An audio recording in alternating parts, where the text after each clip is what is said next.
Primero que nada, no tengo que perder de vista lo que era el objetivo y el alcance de mi sistema y todo lo que por lo general aparece como la información que el cliente va a querer explotar en el futuro, ¿sí? Que puede a lo mejor no estar definida en ese modelo conceptual, si yo me basé en un modelo existente, si yo me basé en los requerimientos que pasaron por la licitación, y por ahí hay alguna información que él quiere ver, pero, a ver, quiere hacer una carga rápida de los datos del cliente, pero después quiere poder explotar la información georreferencialmente en un Maps de dónde están ubicados sus clientes para mejorar la logística de distribución. Bueno, y entonces, o cargo y tengo una buena base de datos con los domicilios también de esos clientes, o me olvido de la georreferenciación después para ver dónde están ubicados, ¿sí? O sea, esas cosas por ahí hay que explicarles. Si yo solamente no voy a guardar el dato del cliente, voy a guardar el apellido y nombre, y bueno, después, ¿cómo voy a hacer la georreferenciación si no tengo ni un dato? ¿Sí? A esas por ahí, esos temas opuestos que pasa en el relevamiento, bueno, si yo después analizo cuál es el nivel de alcance de representación que va a tener mi sistema, tengo que hacer que se encuentren esos dos mundos y explicarle a mi cliente, para eso me están contratando a mí, no tiene por qué ser especialista, que si no guarda los datos del domicilio no va a poder después exponer eso georreferencialmente, para eso están ese rol del analista funcional para explicar eso, ¿sí? Bien, entonces, ¿en qué nos vamos a basar? No es heurística, esta siempre suele ser una pregunta de cuando van al examen final, aquellos que no promocionan y están hablando sobre este tema. ¿Cómo yo hago para pasar de este modelo del análisis al diseño? No, y voy refinando el modelo y voy haciendo distintos diagramas. Sí, pero ¿y cuándo voy a parar? O sea, ¿cómo sé cuándo está bien, cuándo está mal? ¿Sí? Yo me voy a basar en las reglas de normalización. No es heurística, ¿sí? Está definido cómo voy a ir mejorando ese modelo, ¿sí? Entonces, y dentro de esta, me dice, bueno, son unos factores críticos ir trabajando interactivamente con los usuarios para ir validando esta información que decíamos recién, cuál es la información de salida, seguir una metodología, considerar tanto la estructura de la información como la integridad de la misma, ¿sí? Que toda la información esté representada, utilizar diagramas, construir un diccionario de datos. Bueno, ¿y cuáles son algunos beneficios o características que tiene que tener mi modelo final? Este modelo tiene que ayudar a valorar cuál es la tecnología óptima para desarrollar la base de datos del sistema, permitir conocer cómo va a afectar los posibles cambios en el futuro. Y en esto viene mucho de, bueno, yo estoy en un sistema donde, no sé, se basan de tal normativa, me contrataron, vamos a suponer, en la municipalidad X para que haga el sistema de liquidación de las tasas comerciales. ¿Sí? Tengo que tener un esquema parametrizable porque esas tasas están cambiando por lo menos 1 o 2 veces en el ejercicio, ¿sí? O el coeficiente que actualiza esa tasa. Entonces yo eso no lo puedo pensar como un dato fijo de entrada, sino que ya lo tengo que pensar como una estructura que está todo el tiempo teniendo fechas de corte desde hasta, y en función a eso se va actualizando la información, ¿sí? Porque el dominio propio del problema es así. Entonces, a eso hace referencia de no voy a poder contemplar todos los cambios que van a surgir de acá a 10 años en el sistema. Imposible, o sea, clarísimo eso. Pero bueno, hay ciertas cuestiones que son clave en ese dominio de problema. Y esas son las cuestiones que me está pidiendo el autor que identifique cuando estoy construyendo ese modelo de diseño, ¿sí? Que tal vez no están presentes en ese modelo conceptual.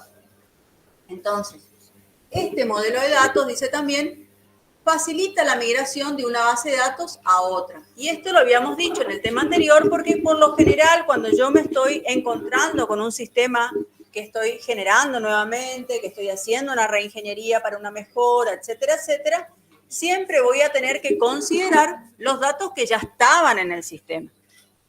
¿Sí? Entonces, puede existir procesos en los que yo tenía un sistema, nos ha pasado en algunas implementaciones, el cliente tenía, no sé, 100 objetos en su base de datos, vamos a un modelo nuevo, mucho más eficiente, etcétera, etcétera. Se presenta un modelo nuevo que tiene 400 objetos. Bueno, tengo que calzar los 200 que estaban en las estructuras nuevas. Tengo que hacer, si hay mucha diferencia entre el modelo anterior y el nuevo, tendré que hacer lo que se suele hacer es una interfaz intermedia, ¿sí? Que me migre y que yo sin tocar el dato original pueda interfacear y pasar ese modelo anterior al modelo nuevo, ¿sí? Son estructuras intermedias que se arman de migración. Pero lo que sí tengo que traer es todo ese dato, y ese dato puro como estaba, con el usuario que lo creó, en la fecha que lo creó, etcétera, ¿sí? Así tal cual, ¿sí? El modelo de datos, uno de los esquemas de representación es el DER como diagrama, ¿sí? Entonces, lo que estamos mirando es que presente características como que sea flexible, mantenible, portable. Cuando habla de portable, ¿a qué hace referencia el autor en portable? Muchas veces se van a encontrar con tipos de datos que solamente son reconocidos por ese motor propietario, ¿sí? Por ejemplo, un tipo de dato que solamente es válido en SQL Server y no lo reconocen si ustedes migran el día de mañana MariaDB o no sé, Oracle, el que elijan, un dato VLOG, un dato de una estructura que, sí, acá me permite ingresar un PDF con 500 caracteres descriptivos y después eso no lo migro a ningún lado, ¿sí? Entonces, mucha atención con por ahí esos datos tipo atributo maravilla que recién salen y que por ahí no están soportados por otros motores porque después me generan toda una complejidad cuando yo quiero salir de ese motor y irme a otro, ¿sí? Si no, me quedo toda la vida atado a esa marca. Bien. Esto que aparece acá, ¿qué son? ¿Qué era esta simbología?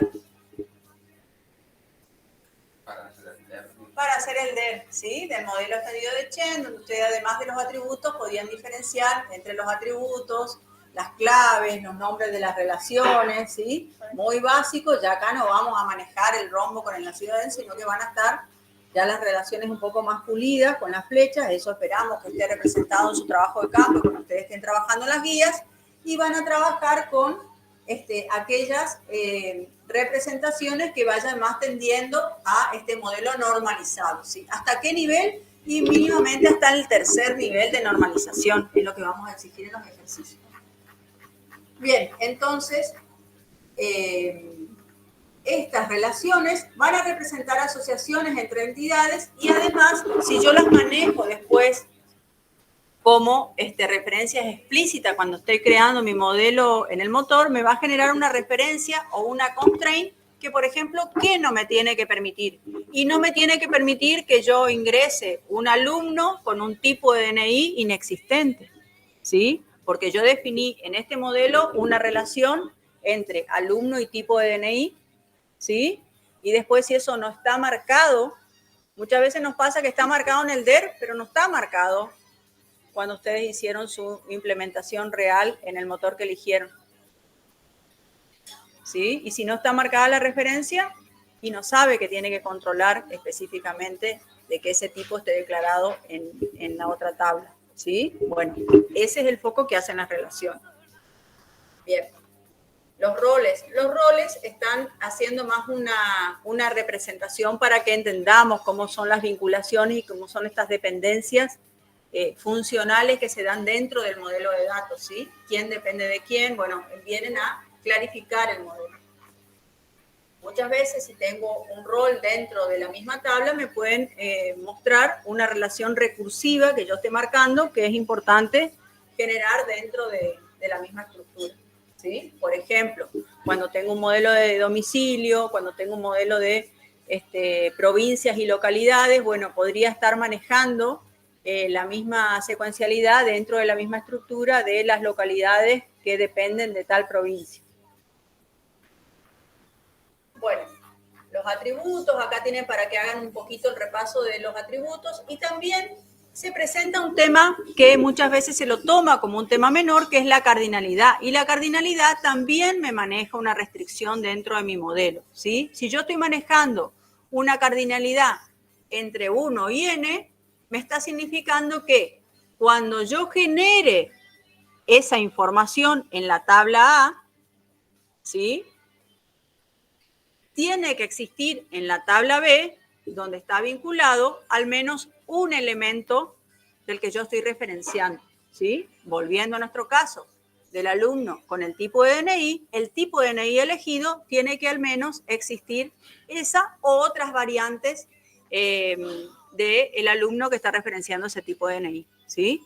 Ahora, si yo digo de 0 a n, lo que digo es, puedo no ingresar en ese campo nada, pero si lo ingreso tiene que estar vinculado a la otra tabla, ¿sí? Entonces, es muy importante también hacer referencia y sobre todo cuando ustedes están trabajando en los ejercicios, qué restricciones está poniendo el modelo para trabajar no solamente las relaciones, sino las cardinalidades que se establecen en esas relaciones en el modelo. Cualquier consulta me interrumpen, ¿sí? Bien, acá tenemos la simbología de las relaciones y después viene lo que hace referencia a las reglas de funcionamiento del negocio. Estas reglas son las que proporcionan integridad, consistencia y corrección. ¿Y esto a qué hace referencia? A ver, para no leerles acá y ya si leyeron el tema. ¿A qué hace referencia las reglas del negocio? ¿Por qué me dice integridad, consistencia y corrección? ¿Qué me está queriendo decir ahí en el modelo?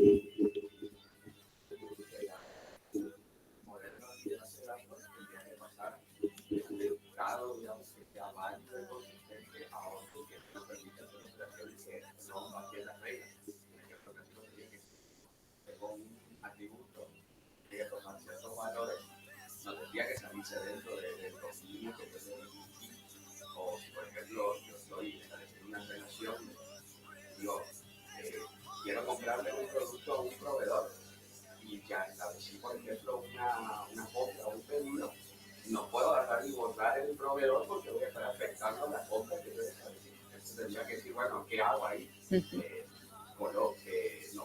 No permito que se borre el proveedor, o si se borra, establezco porque es nulo, o quiero agregar, quiero comprarle a un nuevo proveedor que no está registrado. ¿Qué le digo? Agrego el nuevo proveedor, o le pongo nulo para indicar, o pongo un proveedor estándar o predefinido. Bien. Bien, esto que nos dice el compañero son diferentes ejemplos para lo que son las reglas de integridad. ¿Cuáles son algunos problemas que se observan en algunas funcionalidades? Las reglas de integridad están impuestas en la capa funcional, pero no están impuestas de nuevo en el modelo de datos físicos. ¿Y qué quiere decir esto? Que si alguien haciendo alguna tarea de corrección, haciendo alguna tarea de mantenimiento, etcétera, etcétera, etcétera, por error, elimina algún dato que no tenía que ser eliminado o que no advirtió que tenía datos vinculados, no lo sabe el modelo, porque la regla estaba impuesta, todo ese control de que no, cuando va a eliminar, que mire si ya tiene facturas asociadas, etcétera, estaban puestas solo en la capa funcional. ¿Sí? Por eso es tan importante que eso que yo defino en mi diagrama, que eso que yo defino a nivel conceptual, baje a mi modelo físico. Además de que puedo hacer controles, que no está de más, si depende de la criticidad del modelo, están en la capa funcional, o si están, lo que sí queda muy desprolijo es que estén a nivel del motor y que así crudo y duro suba el mensaje a la capa del usuario. Que yo ni siquiera interprete ese código de error y le dé un SQL error, no, o sea, yo tengo que interpretar y avisarle, se encuentran datos relacionados, no es posible dar de baja, etcétera, algo que el usuario entienda, ¿sí? Si no, lo voy a manejar también en la capa funcional. Por lo menos tengo que hacer la traducción del error en la capa del usuario, ¿sí? Pero es muy importante que, es más importante casi que esté en el motor a que esté en el modelo ese control, ¿sí?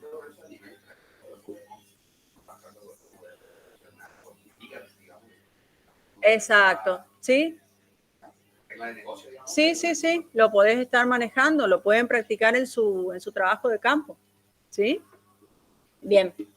Entonces, a eso habla, acá nos da un ejemplo de qué tengo que tener cuidado al insertar, por ejemplo, esto que decíamos recién, que ya exista el tipo de DNI que estoy por dar de alta, qué puedo hacer cuando estoy por eliminar, bueno, voy a borrar las ocurrencias, voy a tener algo de ficticio para no borrar todo. Lo más común es o tengo dos alternativas o enviar un histórico de esa información para no perderla, para tener en la tabla si tengo demasiada movilidad, solamente los datos activos, colocar una marca, una fecha de cese para evitar y tener todo, o sea, solamente hacer bajas lógicas, o sea, tengo distintas soluciones, pero lo que no puedo hacer es no contemplarlo, digamos, ¿sí?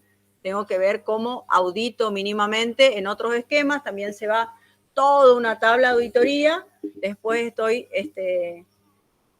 hola, ¿cómo está el profe Diego? Bienvenido. Después estoy años viendo qué pasó en mi esquema. Bien. Sí. El modelo físico es el que vos vas a implementar en la base de datos que elijas ahora para el trabajo de campo.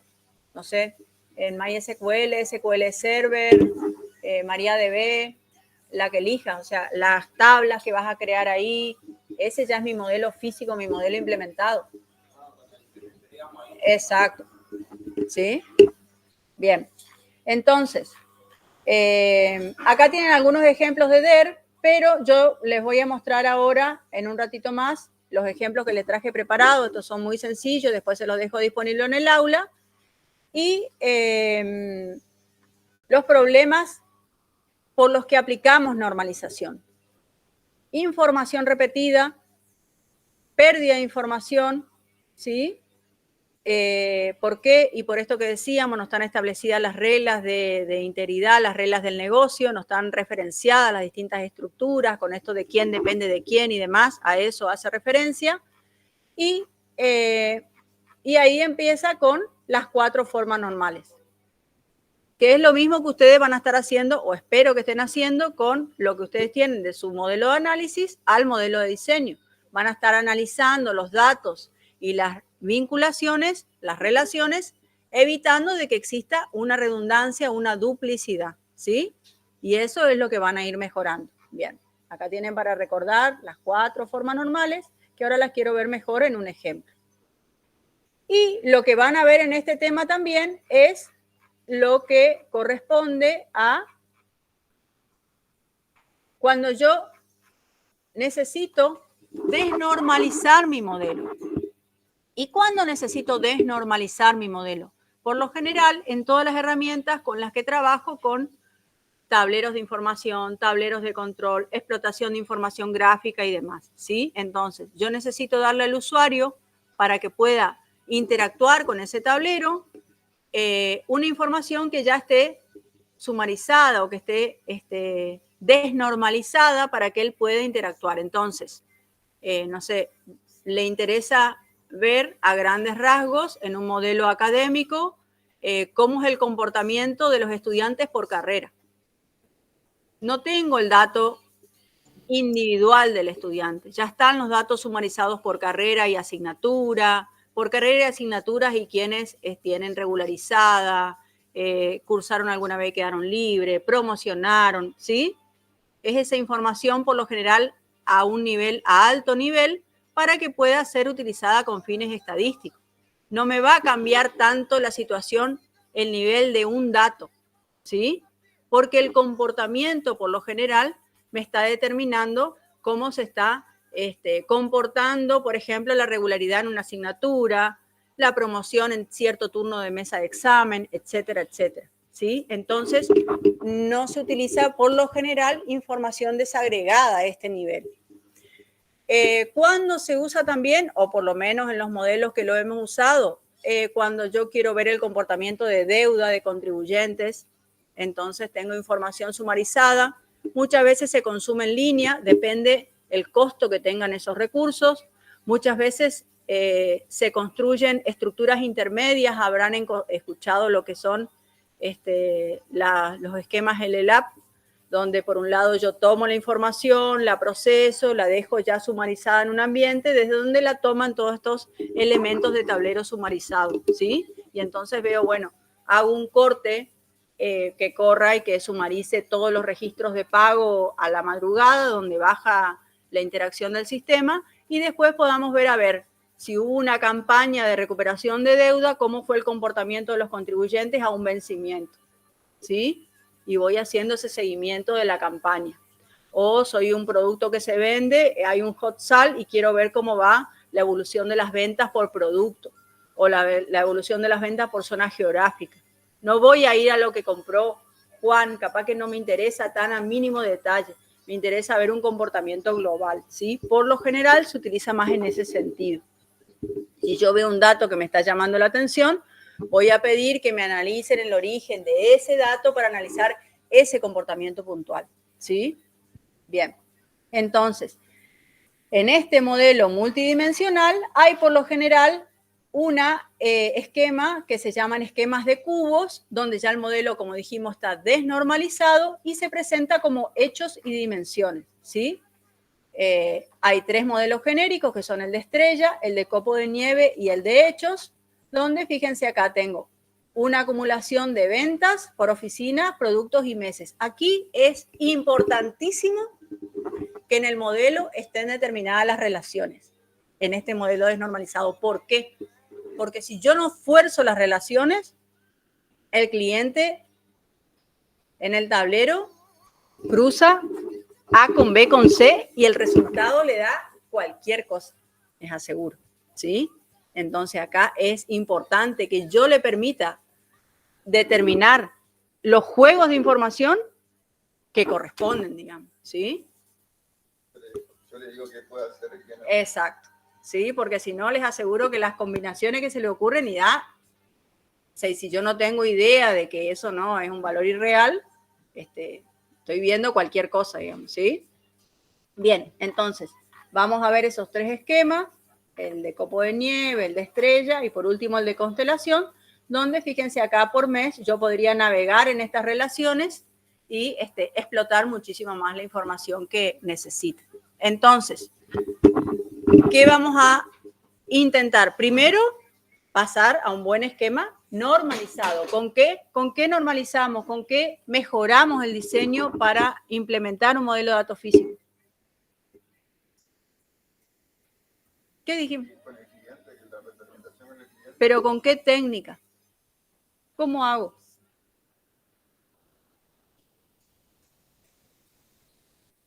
¿Cómo hago para saber si sigo o ya está bien mi modelo? ¿Y qué voy analizando en cada paso? ¿Qué dijimos? ¿Qué analizamos? De datos y de relaciones, ¿sí? Yo tengo que poder navegar en mi modelo a través de las relaciones y obtener la información que necesito. No necesito repetir esa información. Yo tengo que poder a través del modelo navegarlo y obtener lo que necesito. ¿Sí? Bien, esa es la meta. Bueno, para esto, fíjense, les voy a dejar unos ejemplos en el aula. La idea es que miremos ahora, aunque sea rápidamente, este ejercicio de ver. ¿Lo vieron? Este está habilitado en el aula también. Bien. Bueno, tienen un modelo donde les explica que va a trabajar en una dirección general de rentas de un lugar, va a confeccionar un modelo para leer una declaración jurada donde tiene datos del impuesto, tiene datos del contribuyente, tiene datos con quién interactuó ese contribuyente y con todo ese conjunto de información tiene que hacer un modelo de datos, ¿sí? Entonces, la primer consigna dice, realiza el modelo de datos a través del diagrama entidad-relación, optimice hasta lograr un DER normalizado hasta un punto que considere factible como diseño de implementación. Eso dice la consigna. Bueno, va a un primer esquema donde analiza, por ejemplo, información de la gente, los pagos, la declaración jurada, las percepciones y los sujetos. Arma el diccionario de datos, porque si yo no armo mi diccionario de datos, es imposible que me dé cuenta de la redundancia de atributos. ¿Sí? No me puede decir solamente el dibujo que tengo atributos redundantes. Yo tengo que escribir qué voy a almacenar en ese en esa entidad, que después va a ser una tabla física. Y si esa tabla solamente tiene tipo de DNI, parece grotesco, pero muchas veces hay tablas que solamente tienen ID tal, tiene razón de ser. O sea, tengo una tabla que no almacena nada más que un índice. Tengo que repensar mi modelo. Algo está mal. O sea, ¿para qué la quiero?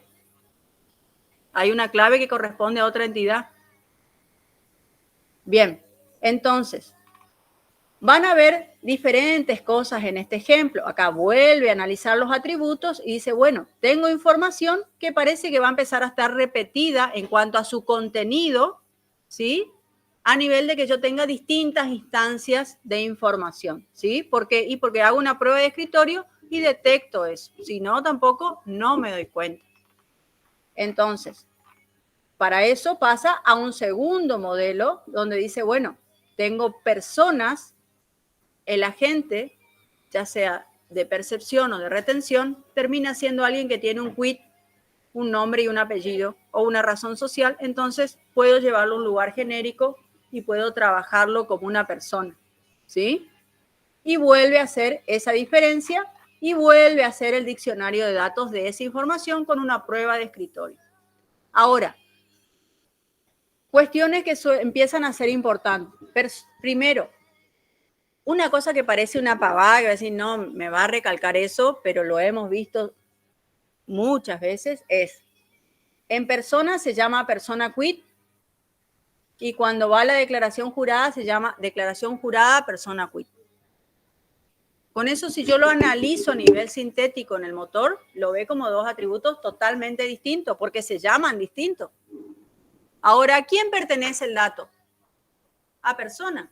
Declaración jurada lo está referenciando para este ejemplo. Entonces el dato no va a cambiar en los lugares que yo necesite referenciarlo en el modelo. El dato siempre, ese atributo, tiene que mantener el nombre original del lugar donde tiene la mayor responsabilidad de almacenar esa información.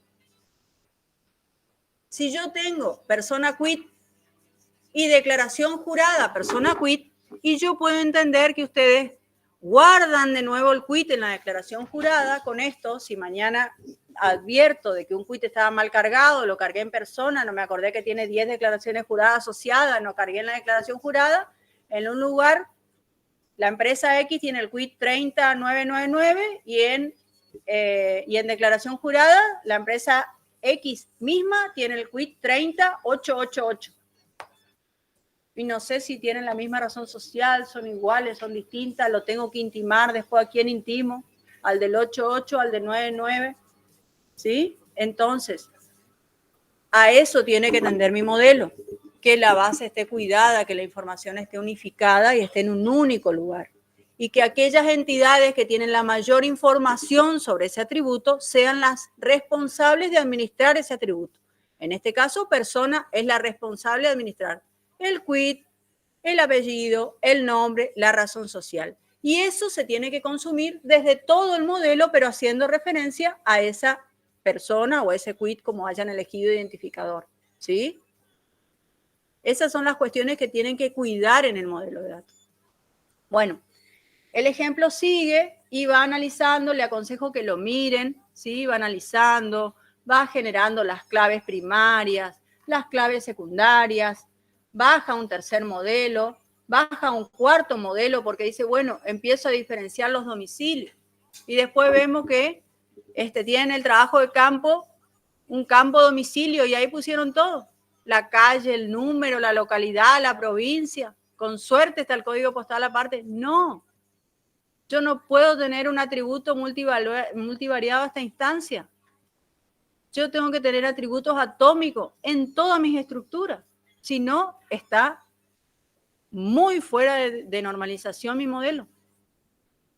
¿Sí? Así que vayan mirando esas cuestiones en su trabajo de campo. Bien. ¿Alguna consulta hasta acá? Bueno, y lo último que lo quiero mostrar, antes de darle paso al profe, que nos va a compartir sus temas hoy, es respecto a este tema que decíamos al principio, 2 temas. Los que están conectados de manera remota, ¿escuchan bien? Sí, profe. ¿Todavía por ahí? Bien. ¿Alguna pregunta? Bueno. Fíjense que le decíamos para cuando ustedes armen su trabajo de campo, que el otro día me preguntaban algunos compañeros en la salida, bueno, yo tengo un modelo y tengo tales cosas hechas de esta manera, tengo que cambiar todo que sea de esta manera, de esta otra. No le vamos a pedir que cambien todo el modelo, pero las 2 funcionalidades que ustedes eligen para la primera entrega y para la segunda entrega tienen que coincidir con el diseño que ustedes hacen, y ese diseño tiene que ser reutilizable y tiene que ser traceable con su documentación. ¿Y esto qué quiere decir? Y acá me gustaría, bueno, ahí me van a perdonar, ahora igual vamos a ir al ejemplo, los chicos que están conectados, porque por ahí no, hoy encima no tenemos cámara, así que no van a ver el pizarrón, pero yo voy a ir hablando para que los que están conectados se imaginen al menos. Tenemos un diagrama de secuencia. Bueno, y los de acá van a ver, estamos complicados. Y los de acá van a ver. Ahí está, esta tiene un poquito más de... Bueno, tenemos un diagrama de secuencia de una funcionalidad X, ¿sí? Y acá tienen una acción básica, vamos a hacer. Miren lo más básico, producto. ¿Sí? Y de esto no espero que entreguen en la primera entrega, no. Bueno, acá va a obtener producto por categoría. Entonces, envío una solicitud con la categoría del producto y producto le devuelve todos los productos que él recibe una categoría y le devuelve una lista, ¿sí? Una lista de productos. Este es su diagrama de secuencia básico, acá se llama rescata productos por categoría, se llama en el diagrama de secuencia, tiene un parámetro de entrada que es la categoría, tiene un parámetro de retorno que es una lista, un valor null cuando no encuentra ningún producto de esa categoría. Ahora, nos vamos a la implementación y vemos que agregaron un objeto donde esa consulta se está haciendo en una grilla y a lo sumo me devuelve un mensaje, no encontró producto de la categoría, o tienen embebidos los objetos en su código y ahí responden de cierta manera, veo por ahí un SQL camuflado y van a la tabla producto y rescatan todo por categoría. No, eso no es lo mismo de lo que ustedes dicen en el diagrama, ¿sí? Entonces, tengo que bajar a un objeto que realmente me pueda devolver esa información y que yo ese objeto lo pueda recuperar en esa aplicación y en otra y no tenga que reconstruir de todo el código. Porque imagínense acá es una pavada, una consulta de algo. Pero si ustedes están resolviendo un proceso crítico y para este cliente lo resolvieron en X y mañana quieren migrar a XY y toda la lógica está en esa plataforma y de desarrollo que ustedes eligieron, no dimensionan el tiempo que lleva la planificación de cómo voy a migrar eso a la otra plataforma. Porque tengo que hacer todo de nuevo. Porque tengo el conocimiento de 2 recursos con suerte que estuvieron en esa instancia, pero el resto es nuevo, se sumó para este cliente, para este proyecto, tenemos que hacer todo de nuevo. Tenemos que volver a pasar por prueba unitaria, tenemos que volver a pasar por prueba de integración, etcétera, etcétera. Si yo llevo ese conocimiento a un lugar más estable, de esa manera puedo reutilizarlo, puedo hasta en el mismo cliente ir cambiando la capa funcional, puedo migrar de motor. Por lo general las migraciones en lo que es entornos de motores son ultra estandarizadas, digamos, aceptan todos los objetos, migran sin problema, ¿sí? Pero no así cuando yo migro de una plataforma, no sé, me voy de Ruby a .NET. Sé que me reconocerá. Ustedes me dirán, tengo que hacer todo de cero, tengo que apilar, ¿sí? A eso me refiero. Por eso insistimos desde esa perspectiva. Busquen la manera de que su código quede estandarizado, quede probado, quede reutilizado y lo pueda reutilizar de proyecto a proyecto. Por ejemplo, una cosa básica, ustedes seguramente van a utilizar en todos los proyectos, lo que es el control de usuario, el manejo de roles, de permisos, de perfiles. Ustedes hacen un buen diseño de un esquema reutilizable y se van a cansar de usar esa funcionalidad de proyecto a proyecto. ¿Sí? Si ustedes tienen todo eso embebido en una capa funcional, lo van a hacer las veces y con suerte no se van a olvidar de llevar los objetos completos como funcionaban el otro que no tuvo problema. ¿Sí?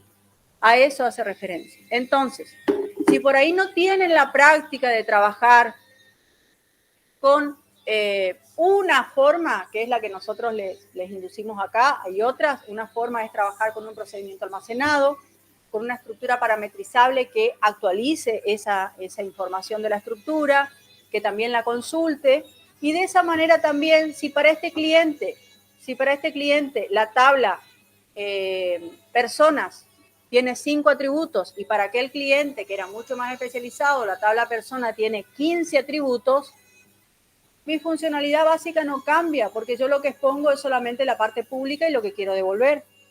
Y podré tener una versión 2 que les ponga más atributos a este otro cliente que necesita más información de retorno. ¿Sí? Pero no se me rompe todo el modelo. Yo estoy segura de lo que ya funciona y que puedo llevar como una funcionalidad para una primera entrega. Entonces, yo les traje un ejemplo que les voy a dejar en el aula también. Hoy, encima tienen la ayuda de todas las herramientas de IA, a su mano, lo que elijan. Bueno, entonces, estos 2 libros les recomiendo para todos los que quieren bajar. Vimos muy rápido lo de base de datos, pero lo que necesito es que vean el ejemplo, que analicen los casos y que la próxima clase volvamos a retomar este tema, porque por eso nosotros hacemos un corte y el primer parcial es un tema central, diseño de base de datos. Y vamos a ver tema 7, la otra clase dejamos lo que es tema 4 y 5, que es orientado a objeto, para que no haya ningún cortocircuito ahí en el medio. Así que la clase que viene vamos a volver a retomar tema 3, pero ustedes tienen que mirar los ejemplos, tienen que tratar de hacerlo, tienen que encontrarse con alguna, espero que no, pero si se encuentran con alguna complicación, lo vemos acá. Y sí,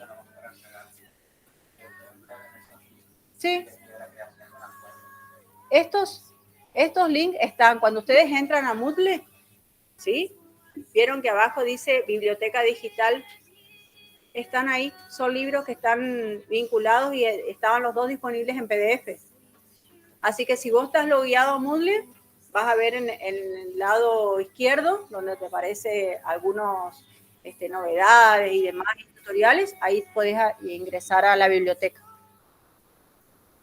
Bien, bueno, ahora después le compartía la invitación en todo el polo y... ¿Dónde me quedó? Acá. Bueno, yo puse en una herramienta, elegí creo DeepMind, para hacer un prompt, ¿sí? Básico, que me tiró algo muy básico, porque era hacer un ejemplo. Entonces le pedí que era así todo me entendió, fíjense que como le escribí, me entendió, que era un desarrollador backend, ¿sí? Es un desarrollador backend, a él le dan una funcionalidad concreta, ¿sí? No va a hacer todo el modelo. Y en esa funcionalidad concreta tiene que hacer un servicio para incorporar datos a una tabla cliente que contenga los siguientes datos: identificación del cliente, apellido, nombre, identificación del domicilio, fecha de baja. En otra tabla se debe administrar el domicilio del cliente y vincular ambas. Debe generar la sentencia de creación para, en este caso yo elegí que iba a ser el MySQL, ¿sí? Tanto para las tablas como para los procedimientos que inserten y actualicen la información. Finalmente, crear una API en Java, yo le dije en Java, ustedes le dirán en el lenguaje que estén utilizando, para poder utilizar estos procedimientos desde la aplicación. ¿Por qué? Porque fíjense, ahí yo elegí un motor con el que estoy trabajando en este entorno, ¿sí? Le dije que me cree las tablas. Obviamente ustedes van a refinar con todos los atributos que necesiten, pero ya van a tener una ayuda de eso, que me cree los procedimientos almacenados, y después puedo o trabajar directamente con esos procedimientos desde mi capa de aplicación o estandarizarlo aún más y que me genere una API para que eso me quede más estándar todavía y yo pueda consultar esa información de distintos esquemas, ¿sí?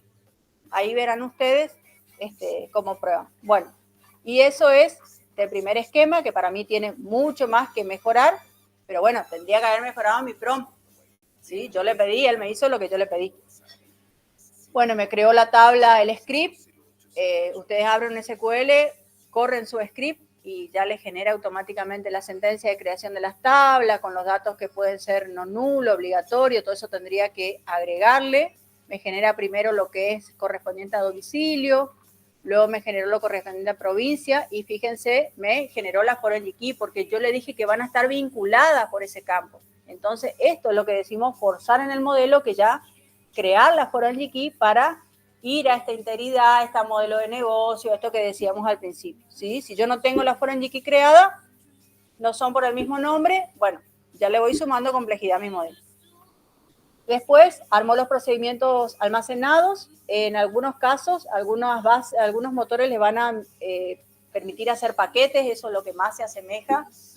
Yo le voy a dejar otros ejemplos que hicimos el año pasado en Oracle también, que maneja lo que es paquete de base de datos, entonces ustedes pueden ahí trabajar como lo que fuera casi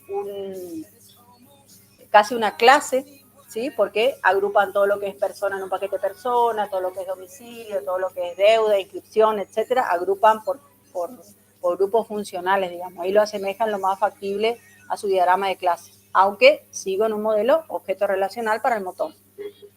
Bueno, tienen las constraints de los insert, de los set de las variables, y después, bueno, están todas las sentencias de creación, están viendo los que están, sí, porque está compartiendo. Y después, fíjense que viene la sentencia de creación de APIs en Java con Spring Boot. Bueno, me dice la estructura que tiene que armar para hacer esa API, crea las estructuras, etcétera, etcétera. Entonces, tienen una ayuda importante hoy en día para probar y hacer y ir a ese modelo de implementación que se ajuste a su modelo de diseño que le estamos pidiendo, ¿sí?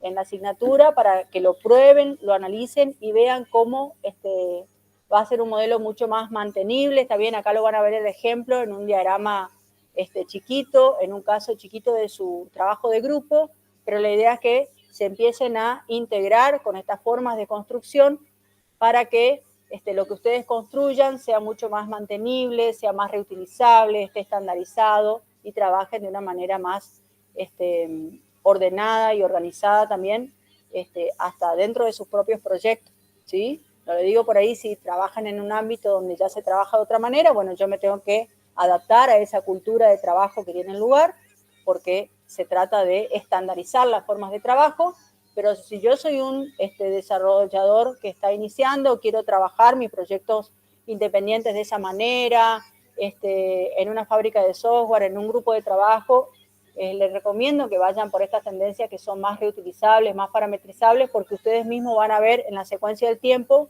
cómo lo que hoy les demora un poquito más, tal vez en la construcción, mañana les saca un montón de dolores de cabeza cuando tengo que ampliar esa funcionalidad, que toda funcionalidad se amplía en el tiempo, ¿sí? Por chiquita que sea. Así que bueno, ¿alguna consulta hasta acá? Bien.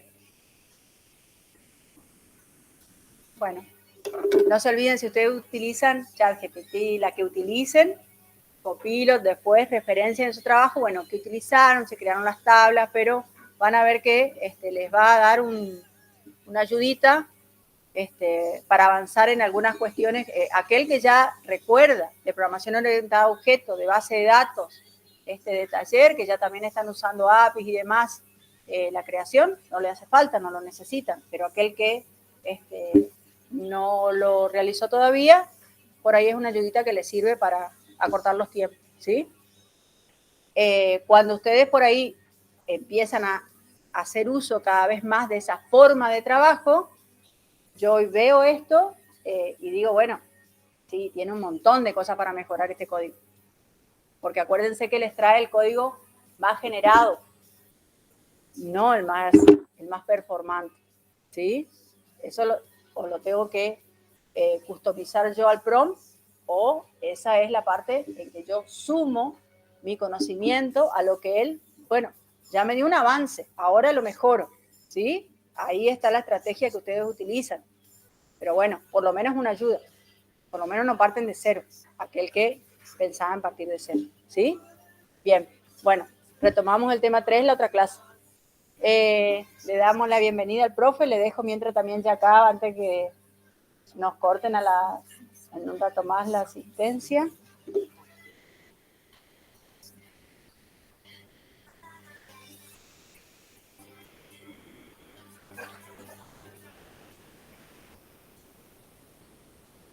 No, mira que estaba por acá el chat. ¿Dónde era que estaba el chat? Espera que acá. Asistencia. Acá estaba la invitación, les dejo también esto.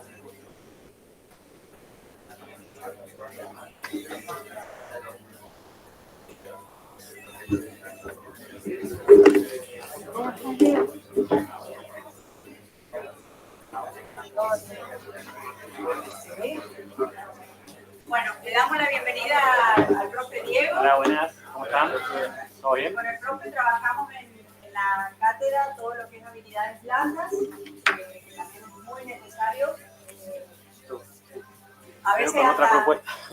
interactuar en algunos grupos hasta más necesario que las habilidades técnicas, manejar los conflictos, la comunicación, etcétera, que surgen en los grupos. Así que bueno, bienvenido, profe, No hay problema. Bueno, gracias. Buenas tardes, ¿cómo están?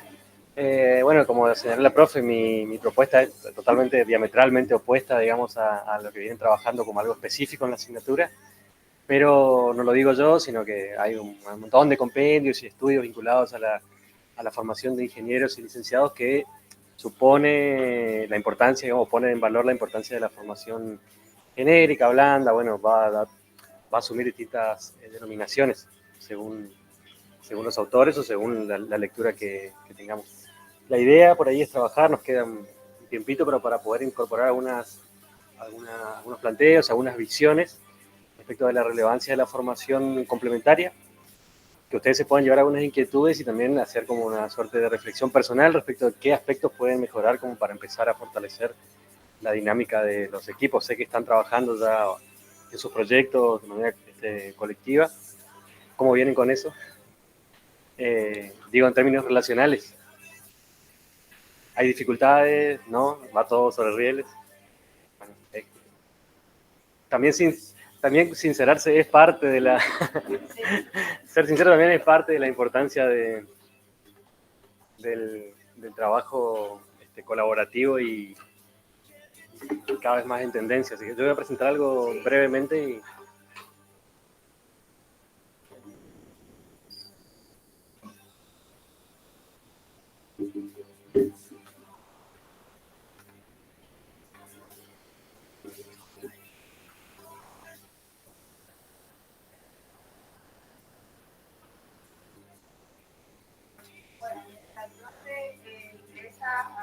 para compartir el material y cuando se intenta utilizar de manera presencial.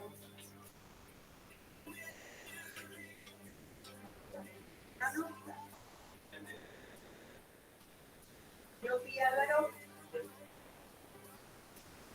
Voy a anotar aquí porque ahora la mayoría todavía no tengo fotos, aula y demás. Yo vi a Álvaro. Romero Dayana, Ana Paula, Marta Manuela, Fernández María, Francisco Octavio, Garay, Caballero Agustín, Eve Susana Luz, Botellado Botina, no vino, pero tenía un problema, le mando mensaje. Ortiz Julio.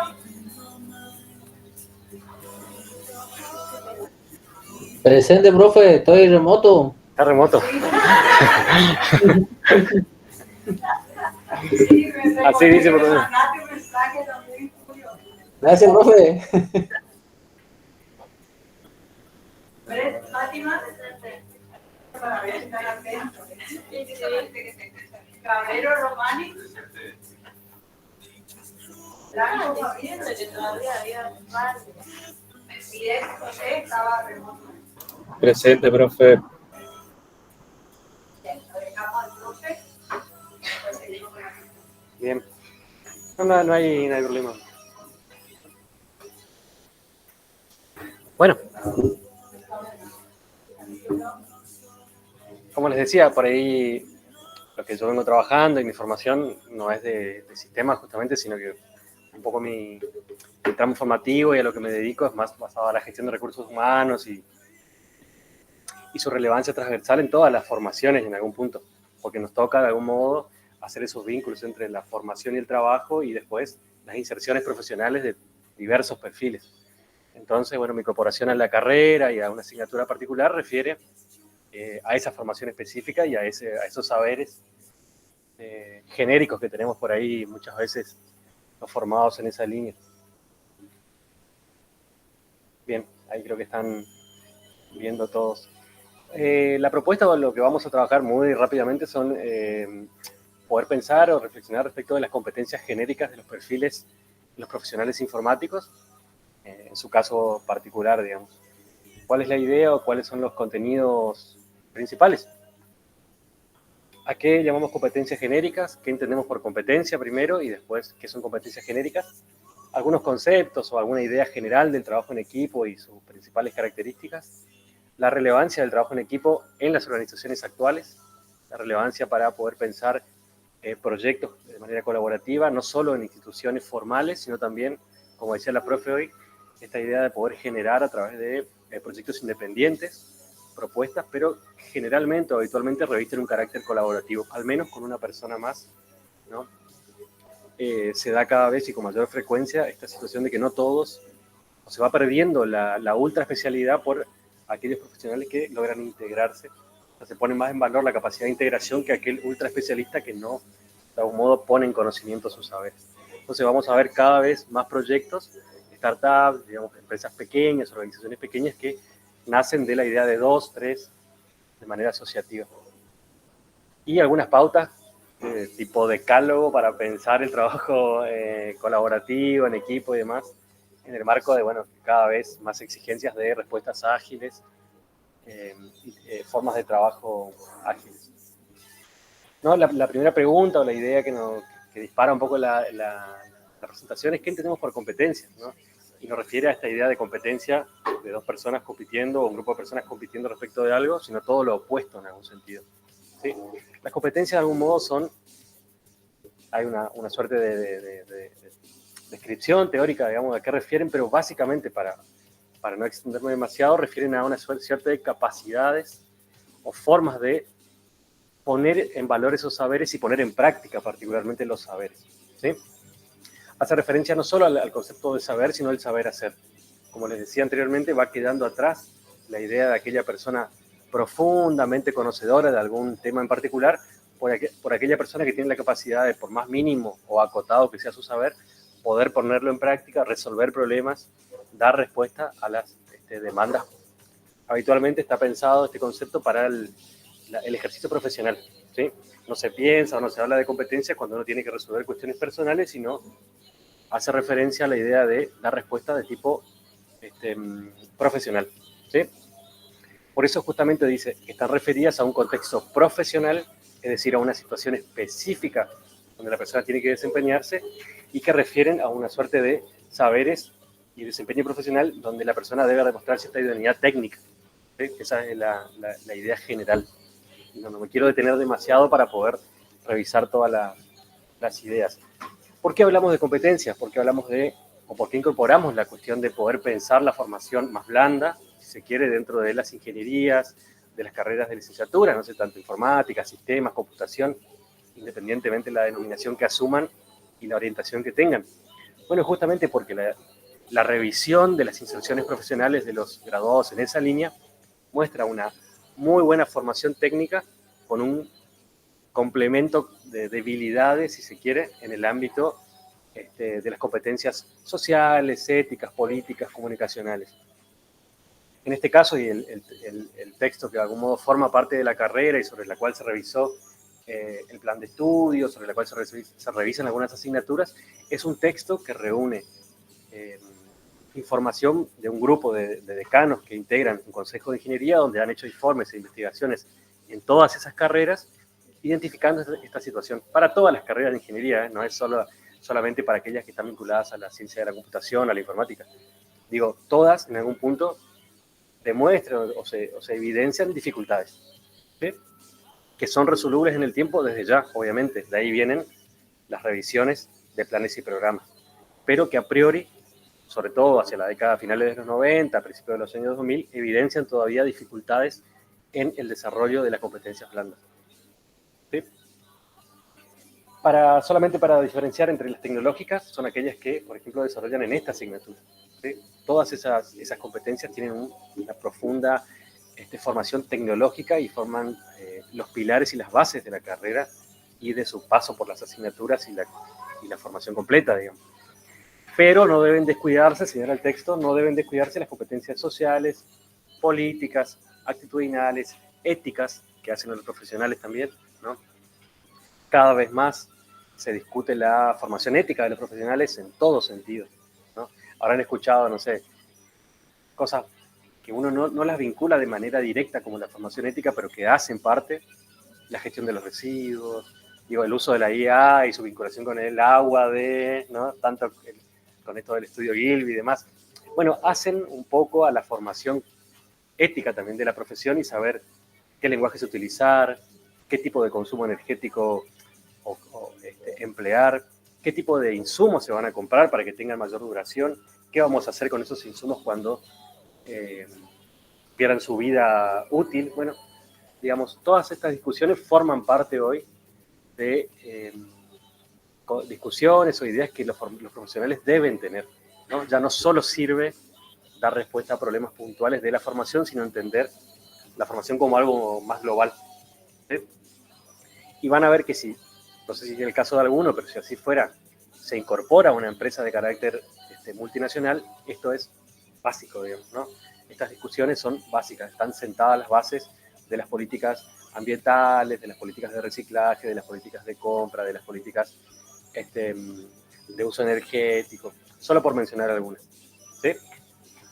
En ese marco, además, tenemos que pensar, bueno, desde ya la base de, como decía, la competencia social, política y actitudinal, de equipos de trabajo y de comunicación como dos elementos básicos y centrales para todo profesional que quiera de algún modo sobrevivir a este tiempo sumamente demandante, exigente con los profesionales, ¿sí? ¿Qué es el trabajo en equipo? Bueno, sabemos que es el trabajo en equipo. De hecho, vivimos y convivimos en instituciones desde el principio de nuestra socialización desarrollando trabajo en equipo en ámbitos diversos, ¿no? Iglesia, deporte, no sé, toda institución en la que pasamos, en algún modo siempre fuimos invitados a trabajar en equipo, pero muchas veces desconocemos qué implica y qué deben las partes de algún modo ceder para que esto tenga un resultado exitoso, sea eficiente, alcanzar objetivos, dar respuestas a las situaciones y demás. Por el tiempo avanzo puntualmente hacia a lo que es qué implica como competencia profesional desempeñarse efectivamente en equipos de trabajo, ¿sí? Acá dice, la competencia requiere la articulación efectiva de diversas capacidades. Lo que vamos a ver que cuando uno trabaja en equipo, obviamente, no requiere solamente de algún u otro factor de la personalidad, sino que supone poner en práctica un conjunto de elementos, ¿sí? Por ejemplo, debemos tener capacidad para definir metas, responsabilidades, tanto individuales como colectivas. No podemos descuidar estos factores. Muchas veces en los proyectos encaramos con mucha eficiencia quizás el cumplimiento de metas individuales, pero descuidamos completamente el alcance de objetivos grupales y eso hace que a la larga sea fracaso de todos modos, digamos, o los resultados no alcancen los objetivos esperados. También debemos reconocer y respetar puntos de vista y opiniones. Esto que les preguntaba ya al principio, ¿cómo vienen con el desarrollo del trabajo en equipo? Y decir que siempre bien, ¿es verdad? Me parece que no, digamos, pero de hecho hay toda una oportunidad ahí con relación a esto, a la tensión, al conflicto, a las ideas contrapuestas, porque de ahí justamente surgen muchas veces las posibilidades de mejora, la identificación de problemas, la capacidad de resolver situaciones que muchas veces tratamos de evitar. ¿Sí? Entonces la dinámica de grupo va a asumir necesariamente, si es sano el vínculo, conflictos, problemas, situaciones, ¿sí? Que no son personales, desde ya, forman parte de la situación de trabajo puntual. Pasamos la puerta, digamos, podemos tomar otro vínculo social distinto, podemos ser amigos, podemos compartir situaciones sociales, ¿no? Pero muchas veces estamos de algún modo impuestos, predefinidos a trabajar con determinadas personas que, bueno, tienen puntos de vista diferentes, que muchas veces no nos comprenden, y quizá ahí también haya otra competencia que desarrollar. En fin. Y otro aspecto sumamente importante, digamos, es la capacidad de asumir responsabilidades y roles. ¿Sí? Muchas veces el trabajo colaborativo, el trabajo en equipo tiende a diluirse, no tienden a ser claras las definiciones de funciones. Y es importante que, ya tomando como referencia el práctico que deben desarrollar en la materia, quizás en etapa inicial poder definir algunos perfiles, ¿sí? Y entender que esos perfiles y esas funciones pueden rotar en función de las situaciones. ¿Se entiende? No quien necesariamente lidere una determinada etapa, una entrega o una parte del desarrollo del proyecto, necesariamente tenga que siempre ser quien de algún modo esté al frente o lidere o tome las decisiones. Es importante muchas veces entender que estos perfiles son funcionales y que deben ajustarse ¿a qué? A las competencias que tenga la persona, ¿sí? Y a las competencias que tenga desarrollada a ese momento. Puede que en el trabajo backend, digamos, el desarrollo que uno tenga, después no tenga la capacidad de exponerlo o presentarlo, y dentro del equipo sí existan otros perfiles que puedan hacerlo. Ahí la importancia de distribuir las cargas de trabajo, poder pensar los resultados colaborativamente y colectivamente. Y como les decía hoy, distribuir nunca va a ser equitativo, pero tratar de hacerlo una distribución equitativa del desarrollo de sus... ¿Les suena todo esto, no? ¿Lo hacen habitualmente? Sí, forma parte de las carreras profesionales cada vez más. ¿Sí? Son pocas las carreras, y diría casi ninguna, que va quedando con un esquema de trabajo muy solitario. Podríamos referenciarnos, no sé, al derecho, por ejemplo, que sí es como una cosa más de, bueno, interpretación de la norma, reflexión, exposición, y bueno, ir resolviendo la vida un poco solo durante la formación, no así durante el ejercicio, que vemos que cada vez más, ¿no?, tienden a agruparse para dar respuesta a la complejidad que van asumiendo las profesiones. ¿Sí?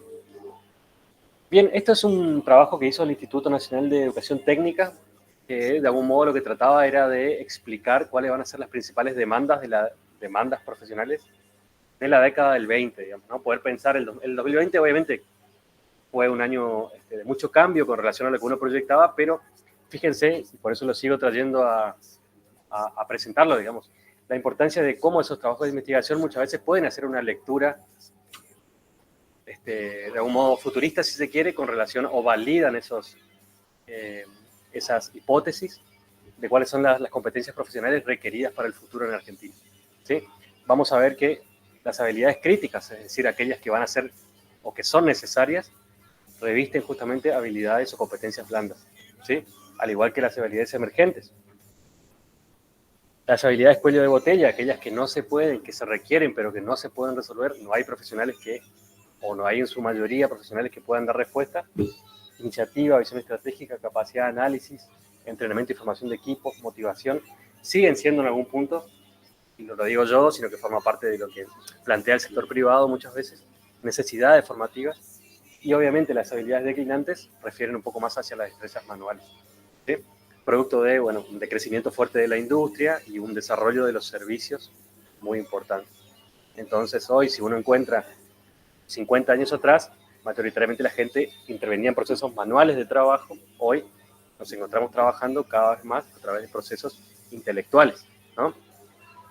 Entonces esto pone de algún modo un mapa o una situación actual, digamos, de cómo uno debe, si quiere, reorientar su perfil y reorientar su profesión. ¿Sí? Fíjense si quisiéramos hacer una desegregación más geográfica, ¿no? Si uno podría pensar, bueno, ¿qué pasa si quiero ir a ejercer en el NEA? ¿Cuáles son las competencias que requiero? Si quiero ejercer en la Patagonia, si quiero hacerlo en Cuyo, si quiero hacer... En líneas generales, todo el norte del país tiene una fuerte demanda, norte-centro del país, de habilidades blandas. Y vamos a encontrar la única diferencia en el sur, donde sí todavía es una zona en desarrollo que requiere fuerte habilidad manual, digamos, una zona que está creciendo, donde hay construcción, donde todavía... Pero en líneas generales, centro-sur del país, claramente el crecimiento de los servicios profesionales hace que se requieran cada vez más habilidades blandas, ¿no? Siempre digo, mis planteos o lo que yo propongo no quiere decir que deshabilite o desacredite la formación técnica. Eso no está en discusión. Por eso les decía, la formación de los ingenieros, de los licenciados en sistemas, debe ser aún más desarrollada. O sea, digamos, debe demostrar la solidez que tiene y aún más.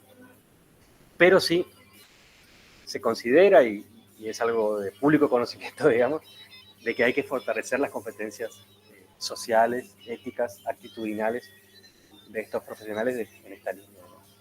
¿Sí? Algunas pautas.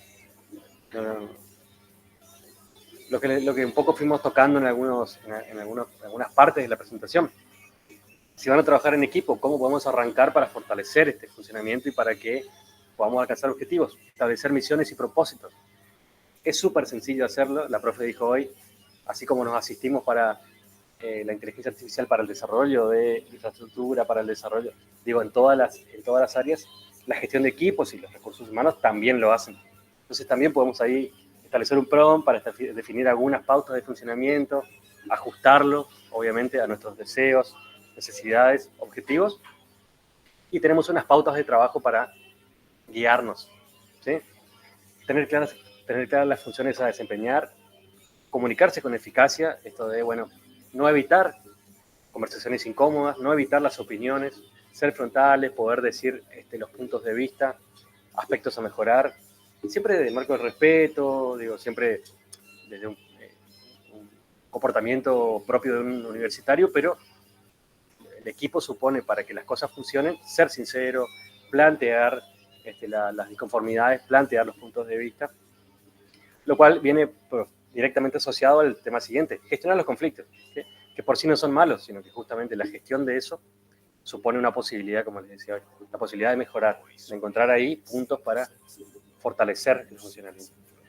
Por otro lado, reconocer y recompensar el trabajo en equipo, esto que les señalaba hoy, puede que dentro del equipo haya diversos roles, algunos más visibles que otros, pero debemos encontrar la forma como colectivo de todos llevarnos a un modo de reconocimiento, también llevarnos los puntos a mejorar, las observaciones, son parte de la responsabilidad solidaria que tenemos. Y por otro lado, bueno, fomentar la apertura y la confianza. Parecen cosas menores, parecen cosas como complementarias, pero en realidad uno cuando ejerce, cuando se encuentra, la profe lo debe saber, digamos, la complejidad de gestionar perfiles, que muchas veces son incluso fuertemente técnicos, pero que tienen dificultades en el desarrollo. Y esto queda en evidencia profundamente cuando uno tiene que alcanzar objetivos y son de algún modo obturados o no se alcanzan por cuestiones meramente relacionales, no técnicas. Eso sucede y sucede mucho, ¿no? Puntualmente yo no me dedico cotidianamente a eso, pero sí leo, sigo perfiles, sigo boletines informativos que mencionan, digamos, la complejidad de alcanzar objetivos producto de una interna que no refiere sino que es meramente personal. Entonces, en síntesis, con esto vamos cerrando. Pues el bostezo de la compañera acá nos marca la hora. Me parece que como alguien quiere unirse. Sí. Me parece como por ahí, un poco dedicándome a esto, haciendo también trabajo particular, acompañando en algunas ocasiones a profesionales de otras disciplinas a, por ejemplo, elaborar currículum, a armar su historia de vida en LinkedIn. Me parece que no deben descuidar esta parte, que si bien obviamente su formación tiene como un perfil demasiado centrado en la resolución de problemas, parece que deben de algún modo complementar, porque ¿qué pasa cuando uno se encuentra con las personas que de algún modo toman decisiones en las organizaciones? Muchas veces en el área de sistemas o por fuera no son justamente perfiles de sistemas. Caso del polo IT corriente, por ejemplo, sin desmerecer la formación que tiene el presidente, es abogado, digamos, que tiene principalmente capacidad de estudiar de manera autónoma, es profundamente autodidacta, posiblemente sepa más que muchos licenciados en sistema, no lo sabemos, pero además tiene muchas habilidades desarrolladas en cuanto a la capacidad de negociar, identificar problemas, ¿no? Reunir problemas del sector para sentarse con un funcionario a solicitar financiamiento, presupuestos. Digo, entonces también pensar que la profesión no es solamente lo que muchas veces construimos de manera ideal, sino que hay una gran cantidad de perfiles profesionales, por eso les quería mostrar rápidamente, para que no para que lo hagan ahora, sino para que lo puedan hacer en otro momento, para entender que hoy, por ejemplo, la informática ya tiene más especialidades que la medicina, o sea, tiene algunos perfiles novedosos, contemporáneos. Sí, profesor, terminó. Entonces, comprender eso, digamos, la complejidad hoy de estudiar ciencias de la computación, informática, ingeniería en sistemas, es tener un abanico de posibilidades que va mucho más allá de lo que uno cree o por lo cual uno ingresó muchas veces a la formación, ¿no? Su perfil estrella, ¿cuál es? Bueno, el desarrollador, todo el mundo, ¿no? Cuando uno piensa en un profesional del área, piensa en un desarrollador. Bueno, acá hay más de 25 formaciones, digamos, dentro de la formación de grado hay 25 o más, porque se van creando como con la misma velocidad que cambian las versiones de la inteligencia, se generan nuevos perfiles, los cuales ustedes pueden de algún modo profundizar, trabajar, orientar su carrera, ¿sí? Sepan que todos estos... Sí, que es la Cámara Argentina de la Industria del Software, Cámara de la Industria Argentina del Software, para ser más específico, ¿sí? Exactamente, absolutamente, es interesante porque ahí pueden ver dentro de los perfiles todos los requerimientos técnicos, profesionales, pero también la importancia y la relevancia que le da el sector privado, porque esto no es algo académico, sino es una composición de más de 800 empresas que definieron cómo identificar perfiles. Van a ver el valor que le da, efectivamente, por ejemplo, a la formación genérica, complementaria o blanda, digamos. Así que bueno, eso en 20 minutos es como para ponerlos en situación. Gracias por la atención.